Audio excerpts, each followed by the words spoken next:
Week 14, NFL Power Rankings. Let's go. At number 32, Houston Texans. We all know it. The Houston Texans are the worst team in football. But on Sunday, against the mighty Dallas Cowboys, they sure didn't look like that, did they? They actually looked really good against one of the better teams in the NFL. I watched most of this game, and I watched a terrible defense play lights out.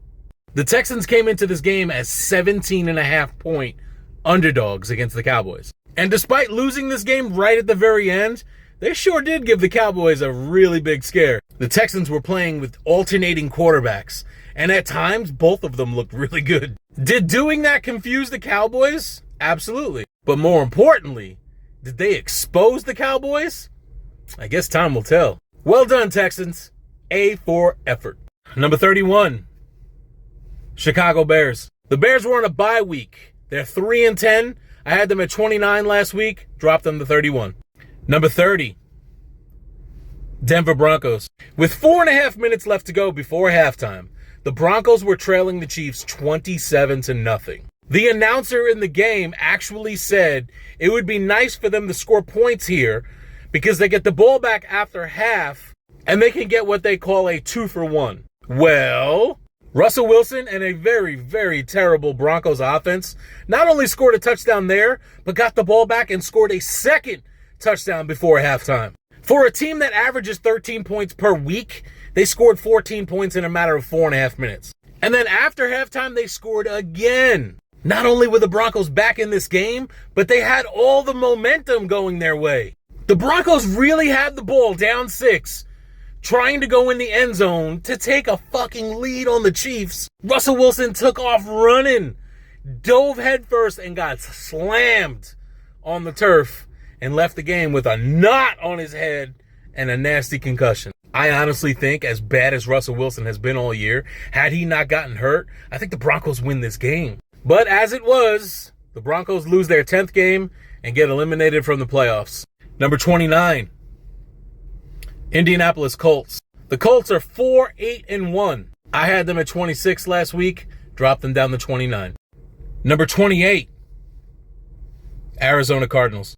All right, this has been a terrible season for the Cardinals, absolutely. But on Monday Night Football against the Patriots, I think this is their low point. On the third play of the game, Kyler Murray took off running to pick up a first down, and something happened because he dropped. Something happened with his knee. It looked awkward, and he immediately started pounding the ground. They came in, carted him off. It looks like he might be done for the year. Now, that's a shitty way to start a game. I'm talking about 3 plays in. Luckily, the Cardinals have a decent backup in Colt McCoy. Now, I'm not saying he's going to lead the team to the playoffs, but he's not terrible. I've said that in weeks prior. However, Cardinals were just being the Cardinals. Penalties, mistakes, fumbling the ball. My honest opinion is that this season is all but over for the Cardinals. And I honestly, as I'm watching this game, I'll be honest with you, I don't watch many Cardinal games. But as I'm watching this game, I'm looking at their receivers. DeAndre Hopkins. Yes, I know, he missed a significant chunk of the season.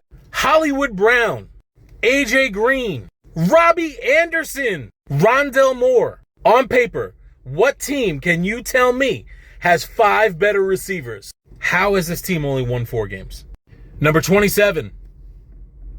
New Orleans Saints. Saints were on a bye week. They are 4-9. I had them at 22 last week, dropped them down to 27. Number 26, Cleveland Browns. Deshaun Watson returned last week and looked rusty, pretty much like everyone anticipated that he would. No surprise here. Truth be told, I figured it was going to take a couple weeks for him to get back into the swing of things. But on Sunday against a very solid Bengals defense, he actually played really well. He moved the chains with his legs, and he was super accurate. In fact, it was him alone that kept the Browns in this game against the Bengals. Unfortunately, like the Browns being the Browns, penalties and mistakes just absolutely killed them. Killed all chances of a win. It seemed like every time they did something positive, the play was voided by a penalty. They roughed the kicker on a punt. They got a huge sack of Joe Burrow on 3rd down, forcing them to punt the ball, but then there was like a penalty for like illegal hands to the face, like dumb shit. The Browns definitely could have won this game, but they most certainly didn't deserve to. Number 25, Los Angeles Rams. Now, Baker Mayfield did not get the start on Thursday night. John Wolford did. And while Baker was sitting his happy ass on the bench just swinging his feet, because he's short, get it? Wolford was out here going 3 and out on his first drive. Apparently, that's all that Sean McVay needed to see. Because after that first drive, in came Baker Mayfield. It was like, what was the point of that, bruh? Baker Mayfield has been with the team for 2 fucking days. Now, he had a few slip-ups early. That's to be expected. But ultimately, my dude came out here looking like the #1 overall pick of a draft. I really don't need to explain to you what happened at the end of this game. If you're a football fan, and if you were watching this video, clearly you're a football fan. You saw the many, many highlights of what this man Baker Mayfield did to the Las Vegas Raiders. I almost said Los Angeles. Not even Oakland. I almost said Los Angeles Raiders. What the? A 13-point deficit in the fourth quarter. Baker Mayfield engineered a comeback and a win for the Rams. This dude was out here headbutting motherfuckers with helmets on without a helmet on. My favorite part of all of this was in the post-game interview because Baker Mayfield was wearing number 17. He is being interviewed by Ryan Fitzpatrick, who we all know and love the fact that he is a Buffalo Bills fan. And Ryan Fitzpatrick was low-key throwing shade at Baker Mayfield for wearing number 17. Number 24, Atlanta Falcons. Falcons were on a bye week. They are 5-8. I had them at 24 last week. They remain at number 24 this week. Number 23, Green Bay Packers. Green Bay Packers were on a bye week. They remain 5-8. I had them at 21 last week. I have now dropped them to number 23. Number 22, Las Vegas Raiders. Now, if this wasn't the most Raiders game ever, the Raiders had won 3 games in a row and had people talking that they might be back. I believe in the Raiders. Why not believe in them? They've got a 13-point lead in the fourth quarter. We're going for 4 in a row. We're getting back in this playoff. Oh, shit. Man, you know damn well the Raiders can't have nice things. The Raiders need to realize, more specifically, Josh McDaniels needs to realize that this is the NFL, and a 13-point lead in the fourth quarter is not safe, especially when you are the Raiders with the Raiders defense. Mr. McDaniels, did you not watch Monday Night Football where your ex-quarterback Tom Brady engineered a comeback being down 13 in the fourth quarter? Because if you had, you wouldn't have been playing conservatively late in the game. That shit backfired right in your face like a bukkake party. And you got a little something right here. On the final game-winning drive by the Rams, it was costly penalties by the Raiders. It's the reason why you lost, bro. I'm looking at you, Jerry Tillery. Stop acting like a little bitch. Number 21, Pittsburgh Steelers. Kenny Pickett. Damn, man. My dude had to leave the game with a concussion, and in came Mitchell Trubisky. Now, Trubisky had a few nice throws, for sure, but he also had 3 interceptions to that Ravens defense. The Steelers' run game, which has been pretty decent, actually, I'm gonna go out and say it's been good in the last 3 weeks, was like non-existent this week. The Raiders could have won this game. They were playing against a third-string quarterback in Baltimore, but they couldn't stop the run. This loss gives the Steelers their 8th loss of the season. Now, what does that mean? That means that the Steelers have to win out for the rest of the year to go 9-8 and avoid Mike Tomlin having his first ever losing season. It's going to be... Number 20, Jacksonville Jaguars. Just 2 weeks ago, we watched Trevor Lawrence have his best game of his career. This past Sunday, he bypassed that performance by nutting all over the Titans' face. Yet another bukkake party. Lawrence accounted for all 4 touchdowns for the Jaguars against the Titans. He threw for 3 and he ran another one in. And I gained a lot of respect for this man. I'm not going to lie. If you know my videos, you know I don't know, man. I think he's so overrated. I think there was way too much hype around him last year. But at the end of this game, while he was kneeling down in victory formation, one of the Titans defenders busted through the line and his man bumped him in the face. And Lawrence took his skinny ass and got right in the face of that man and started jawing with him. This dude was running around with like Joe Boo balls. Gotta respect that, honestly. Evan Ingram, who I feel like I haven't heard from in like 14 years, didn't even realize he still played football. Dude had 11 catches, over 160 yards and 2 touchdowns against the Titans defense. But it wasn't just the offense, man. The Jaguars defense had 4 takeaways against the Titans, man. And all 4 of those turnovers were turned into points. Against the Titans, man. Jaguars get their first win in Nashville since 2013. Against the Titans, man. This game showed their potential, but we're going to have to wait to see if they can sustain it. Let's see how they finish out the year. Number 19, Carolina Panthers. Pound the rock, baby. That was the motto of the day for Carolina in Seattle. The Panthers ran the ball effectively with 3 different backs, controlling the clock, having the ball for almost 2/3 of the game. They once again played tough defense and got a nice win in a really hard place to win. Now here's the crazy part. The Panthers have been bad all year. They've just been living in the bottom of my ranking videos. Bro, they are 1 game behind the Bucs for the NFC South title. They play the Bucs in 2 weeks, and that could be like for the division. Try and wrap your head around the fact that the Panthers trade away Christian McCaffrey, Robbie Anderson, cut their starting quarterback Baker Mayfield, are now starting Sam Darnold, and could possibly make the damn playoffs. Number 18, Tennessee Titans. Yikes! This was a terrible, terrible loss by the Titans, who were hosting the Jaguars. The Jacksonville Jaguars. Yes, Trevor Lawrence, Jaguars. And you guys got your dicks rubbed in the dirt all game long. Bro, to start the game off, Derrick Henry was going off. He had 96 yards early and a touchdown. So I'm watching the highlights and I'm like, damn, all right, here we go. They're going to roll past the Jaguars and get another win and have their record be better than what they really are. But then the truth had set everyone free. 4 turnovers.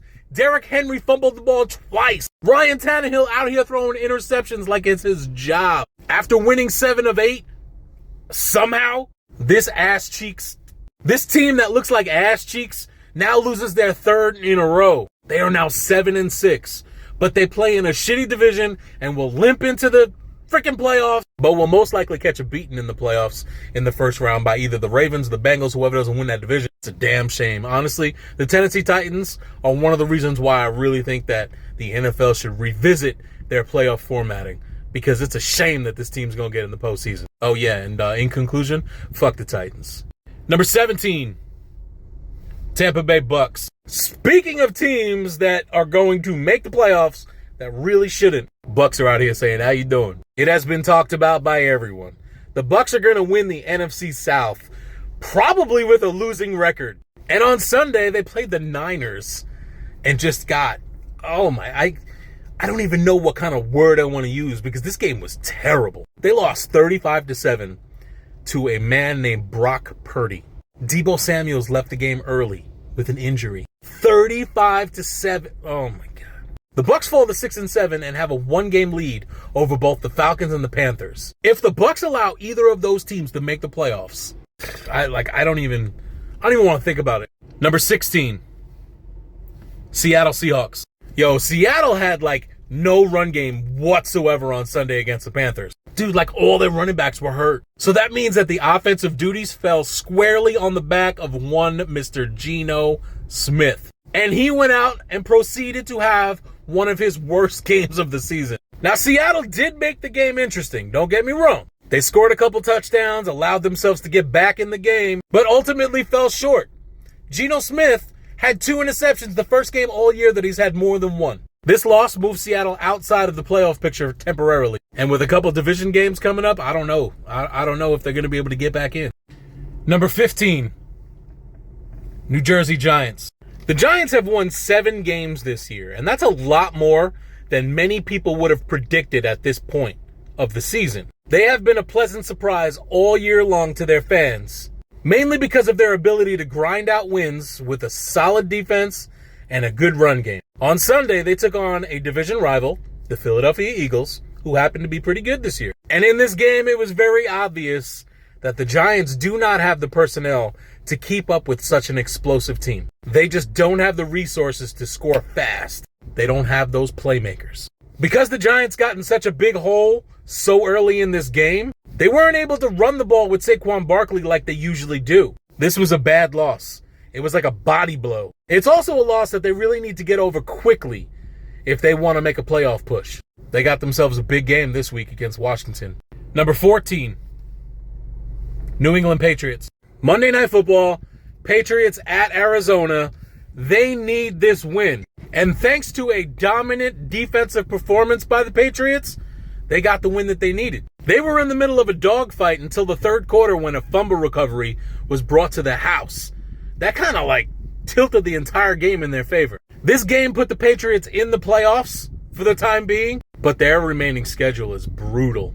So they couldn't afford to lose this game. They had to have it, and you know what? They got it. I need to touch on something here, though, with the Patriots.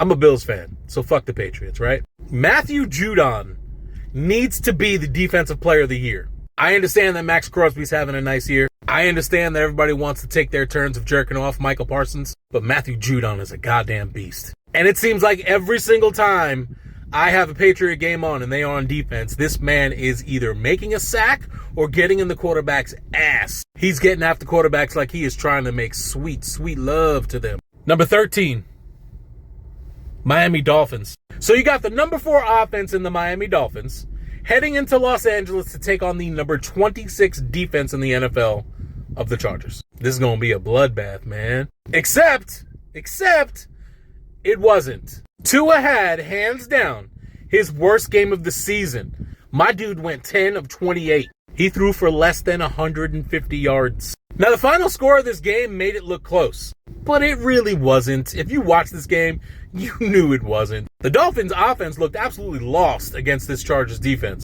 Like, that shit just sounds strange coming out of my mouth. Now, that's 2 games in a row that Tua has looked not like how he has all year. I'm trying so hard not to talk shit. Be interesting to see if this continues. They've got a massive game coming up Saturday night in snowy Orchard Park. Gonna be fun. Oh, so this is the Justin Herbert you guys have been talking about. Wow, okay. I can finally see what you guys are talking about. Now, it helped a lot that this is the first game all season that he's had both Keenan Allen and Mike Williams in the lineup together. This game on Sunday night was billed as Justin Herbert versus Tua. They were both first-round picks, pick number 5 versus pick number 6. The final score indicates that this game was close. Maybe it was. But the performances between Herbert and Tua, yeah, that shit wasn't close at all. Herbert looked like the MVP that everybody wants him to be. My favorite part of this was before the game, NBC has about 45 fucking people that make picks on the panel. Not one of them took the Chargers. Not one. Total disrespect. Listen, I still hate the Chargers, all right? I've been bitching about them for weeks, but they beat the Dolphins. I needed that win. So I got you at number 12. Trust me, you'll be down lower next week. Number 11, Washington. Washington was on a bye week. Their record is 7-5-1. I had them at 11 last week. They remain at number 11. Number 10, Baltimore Ravens. No Lamar Jackson. Tyler Huntley leaves the game with a head injury. Recently elevated quarterback Anthony Brown from the practice squad enters the game, and the Ravens said, no problem. That run game was like, we got this.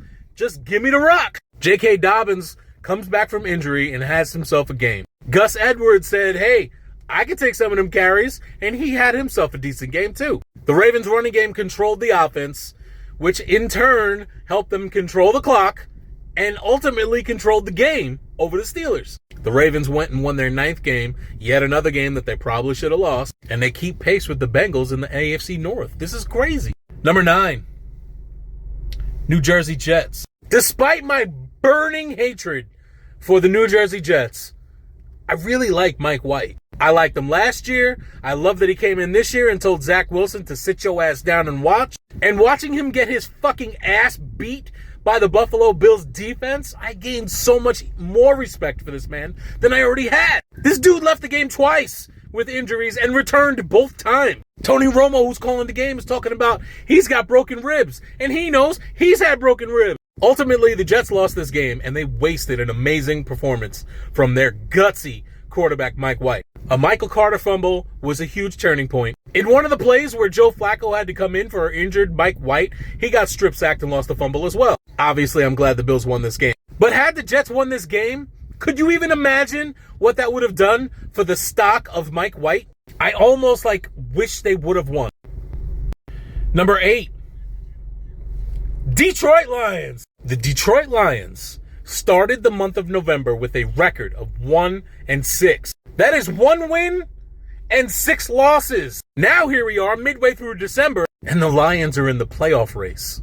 For real. No team in the history of the NFL has ever made the playoffs after starting 1-6. Bro, Dan Campbell has got this team motivated. Jared Goff is playing the best football he's ever fucking played in the NFL. And this is a man that had gone to the Super Bowl. He's got weapons out there, man. Amon-Ra St. Brown, DJ Chark. Now they've got their rookie Jameson Williams back. Oh my goodness. DeAndre Swift and Jamal Williams running the ball. I don't know, man. You know what? Fuck it. I'm going to go out on a limb with 4 weeks left and say, yo, guess what? The Lions are going to sneak in the playoffs. They are going to bypass either the Giants or Washington and get a fucking playoffs. This is going to be nuts. Number 7, Minnesota Vikings. Go! All week long, there was a buzz around this game. The Lions, who were 5-7, were favored by 2.5 points over a 10-2 Vikings team. Like, people wouldn't shut up about it. And I gotta tell you, Vikings fans were in their fucking feelings about it too. The disrespect. Oh God, how you gonna do this? We're 10-2. How'd that work out for you, buddy? It wasn't long after kickoff that we realized that, yeah, you're gonna have your hands full with these fucking Lions. Kirk Cousins had a nice game, don't get me wrong. Justin Jefferson over 200 fucking yards receiving. My dude is from another planet. But where was that run game? I mean, and your defense?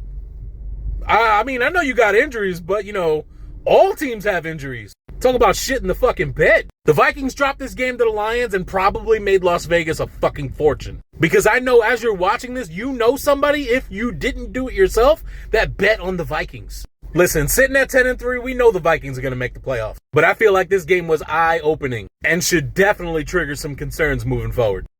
Number 6, Dallas Cowboys. So last week, Dallas absolutely destroyed the Indianapolis Colts on Sunday Night Football. This game prompted Cowboy fans to go apeshit because the Eagles barely beat the Colts and the Cowboys did what they did. So the Cowboys are better than the Eagles. Rah! So now let's fast forward to this past Sunday when the Cowboys needed a last-minute drive to beat the Houston Texans. The 1-11-1 Houston Texans. So now if you take the rationale the Cowboy fans were using last week, the Cowboys are the worst team in the NFC East because the Eagles beat Houston by 12 points. The Giants beat Houston by 8 points. Washington beat Houston by 13 points. Furthermore, the Raiders beat the Texans by 18 points. The fucking Broncos beat the Texans by 7 points. And the Cleveland Browns beat the Texans by 13 points. The Cowboys are pure shit. No, we're not liking this method of thinking here. So what you're saying is the outrageous shit that comes out of your mouths only applies when it makes you feel good? When it makes you feel better about the Cowboys, that's when this outlandish shit that you say matters. When it fits your narrative. Got it. Totally understand now. I now know this moving forward. Cowboy fans are super fucking special. But as far as the game goes, yes, the Cowboys showed resilience. They showed character. They came together at the end of the game, put together a 98-yard, long-ass touchdown drive to win the game, similar to how the Eagles did against the Colts. But we don't want to talk about that. That same energy only applies to when the Cowboy fans need it to fit their narrative. I got it. Number 5, Kansas City Chiefs. Bro, there was 5 minutes left in the first half, and the Chiefs led the Broncos 27-0. No one was surprised by this. What was surprising, or kind of not, is that the Chiefs' defense allowed Russell Wilson and the Broncos to score 2 touchdowns in less than 4.5 minutes to make a game of it before halftime. And the second half was more of the same. Russell Wilson was cooking against a really bad Chiefs defense. Now, I'm not saying their defense is bad, but they sure as shit played bad. If you're a Chiefs fan, fortunately, that run game stepped up. It was an ugly win against a team that you should have blown out. But hey, a win is a win, right? And you needed that win because the Bills won. Number 4, Cincinnati Bengals. The Bengals finally get a win over the Browns. First time since 2019. You believe that shit? And they did it after losing both T. Higgins and Tyler Boyd. So how did they do it? Well, for one thing, Joe Burrow loves Jamar Chase, found him quite often, and their defense played amazing. The last time these two teams met, the Bengals defense was absolutely torched by the Browns running game. So it makes sense that the next time that they meet, they focus their energy on that run game. The Bengals get another win, stay hot, keep pace with the Ravens in the AFC North.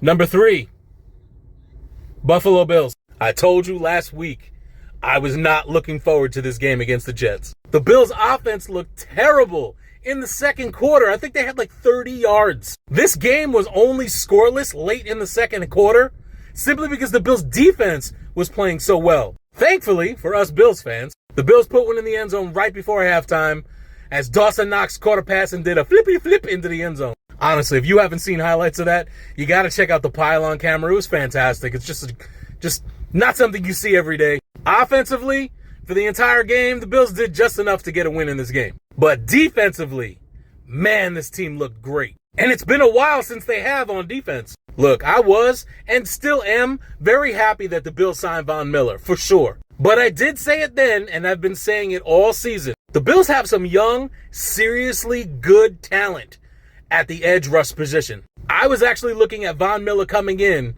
He's going to play well, but his knowledge and his experience is going to tutor players like Greg Rousseau and AJ Epinesa. And I might be right, because those two players came out and balled out. They lived in Mike White's face. The Bills get a huge division win against the Jets, get some kind of revenge from the first time they played each other. They remain the number 1 seed in the AFC, and thanks to a Dolphins loss on Sunday Night Football, hold a 2-game lead in the AFC East.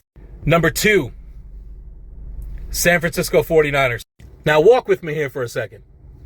Check out this picture I'm about to paint. In 2001, Tom Brady came into a game after Drew Bledsoe was injured against the Jets and got his first taste of NFL action. The following week, Tom Brady got his first ever start at home in Foxborough against the Indianapolis Colts.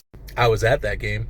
Sure was. This was when the Colts were really good. And Tom Brady came out there and just dismantled the Colts, upset them. I think the score was like 41-14 or something like that. And ultimately went on to be the greatest quarterback to ever play this game. Why do I bring that up, especially when I'm talking about the Niners? Well, on Sunday in San Francisco, Brock Purdy was making his first start ever after replacing Jimmy G last week for his first taste of NFL action.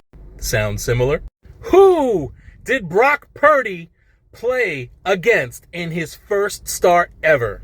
Mr. Tom Brady and the Tampa Bay Bucks. You can't script this shit any better. Because of this scenario, Brock Purdy will go down in history. 20 years from now, Tom Brady's going to be like, hey, I played against Brock Purdy once. And his grandkids are going to be like, what? Because Brock Purdy is going to be the GOAT. All right, let's stop that shit. But in all seriousness, this dude's looking good.